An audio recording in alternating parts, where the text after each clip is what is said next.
Okay, so to start breaking this down, we'll start at the very beginning, obviously.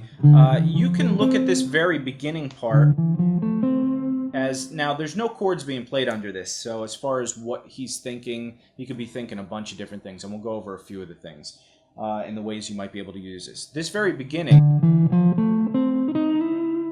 you could think of that, look at it as like a D, starting out as a D minor arpeggio, or D minor 7 arpeggio. So you have D, E, F, A, and C. And if you look at a D minor 7 arpeggio or triad, root is D. Then if you go up the minor scale, 1, 2, 3, you play the third. That's your third, minor third.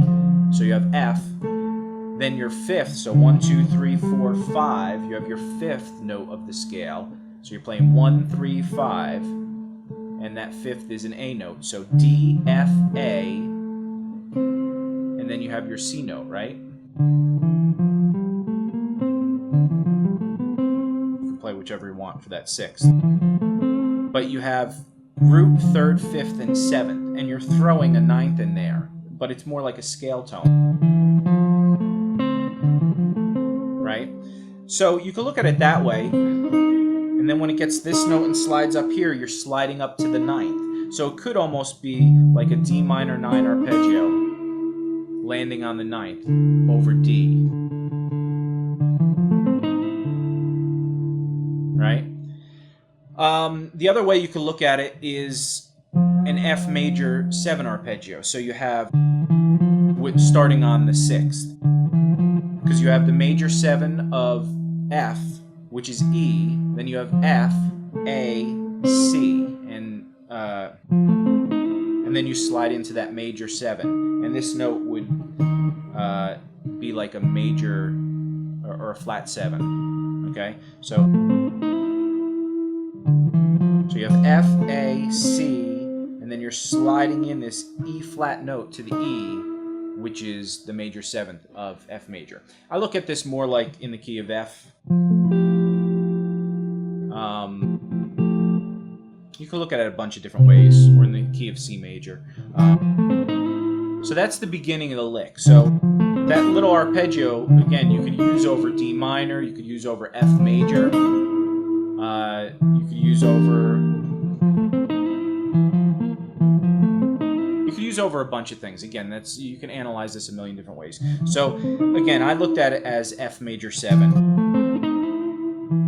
even though you're kind of really holding those E notes. Then it goes to this, which is pretty much the same thing. If you look at your F major 7 arpeggio,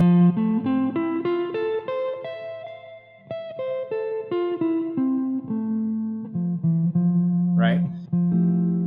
So if you look at that, you can see right here, that's all that is. It's part of your F major 7, starting on your 7th to your root, then going to your major 3rd and your 5th. And then you're landing on that major 7 again, right? So this whole beginning, to me, is F major 7 arpeggios, with a scale note in there, a ninth, sliding into a note, then totally, completely just arpeggio notes, sliding into that one note of the arpeggio. And you could always slide into any tones of the arpeggio. So,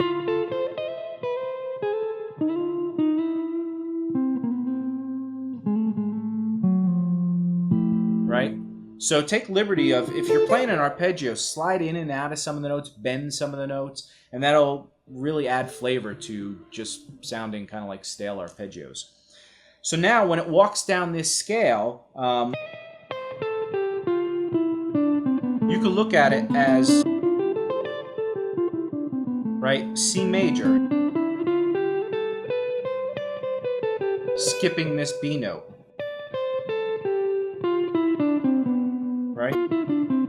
But the only thing is, so you skip that B note,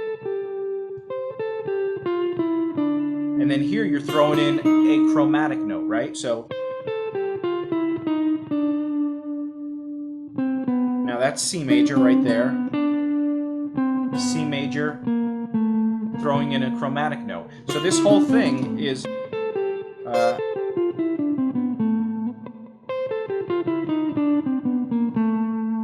the same thing. Right? Just throwing in those two little chromatic notes. So that's one way of getting outside of sounding like you're just running a scale. You throw in a chromatic note here and there, you sequence the scale a little bit. So that's one idea that you can immediately throw into your playing. Any scales that you do, take any pentatonic, take B minor pentatonic.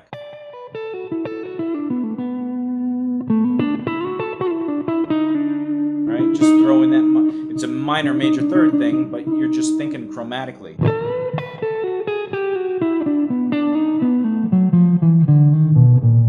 Right? Those were a whole bunch of chromatic notes. They work out to be minor and major thirds or flat fives, major six, and all that kind of stuff.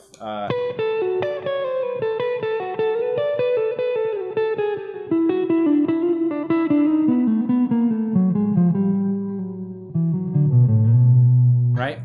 So just mess around with just throwing a chromatic note in wherever you want and land on notes that are in the scale.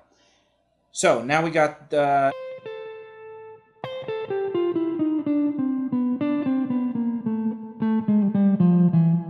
we have this movement where we're doing this kind of thing. And again, you could think of this as C major,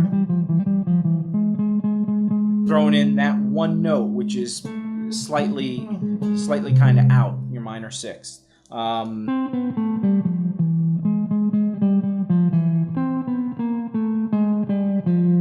Right? Then this is all scale tones.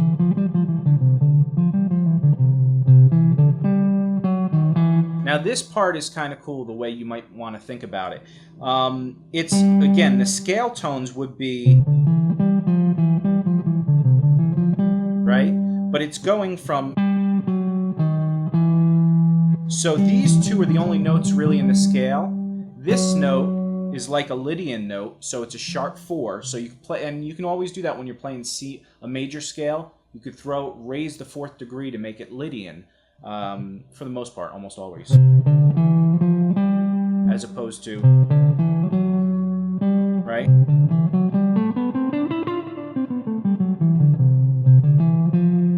Same, just a little different flavor, right? We've talked about that in some other lessons. So again, you could almost think of this as all scale tones, instead of, with the exception of that one note there, which is your minor third. So you can almost think of this as a minor to major third movement, right? Which you've heard a bunch of times.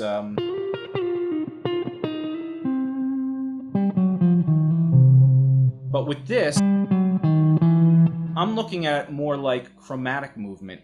From this note to, so this is a scale tone, then you can think of it as maybe a Lydian note, a scale tone, then a half step below to a scale tone, okay? So in chromatic movement, you could always think of, if you have a note, you can approach it from a half step above or a half step below, or you can combine it and do a half step above, half step below, or you can do a scale step above, half step below, or a scale step above, scale step below. There's a whole bunch of combinations where chromaticism comes in.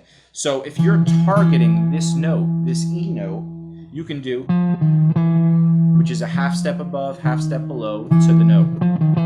Or you can do a scale step above to a half step below. There's just a bunch of different combinations, and that's the way I saw this.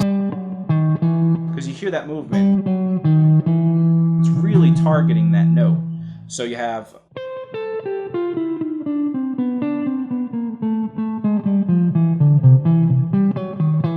and it also gives that feeling of when you do this idea. So you're doing 2 half steps and 2 half steps. And you're doing 2 half steps and 2 half steps from the other way, right?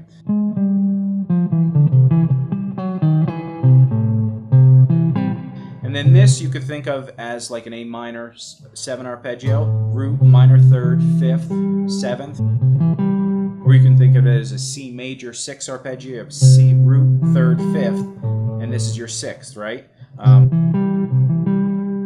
Then it goes back into this F major 7 arpeggio, right? To this. and resolves on that note, which is the C, and that's where you can think of like a C major chord or something like that, or it's the fifth of F major. All right, so I think you can get a lot out of that. There's so many little parts to it as far as the arpeggios mixed in with scales and chromaticism, and then also just thinking chromatic target notes. So I would take it in small chunks like that. We get a lot of questions. I hear a lot of really cool chromatic licks. How do I come up with my own? And they sound really, too scalular and chromatic. Well, that's the thing. A lot of people try and take this and they'll run a lick like...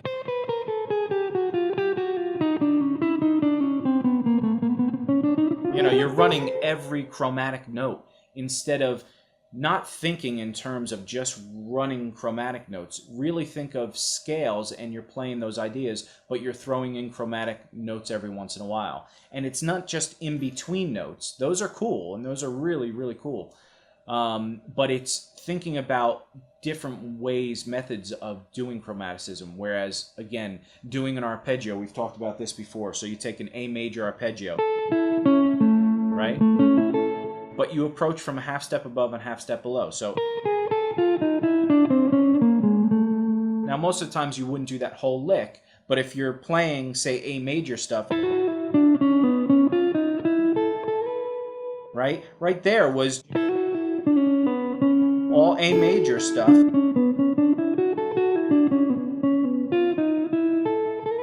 And then I just did a half step above and below this note right here, which is in your A major arpeggio, right? So think about little things like that. Now you could have done that instead of doing a half step above and a half step below. You can do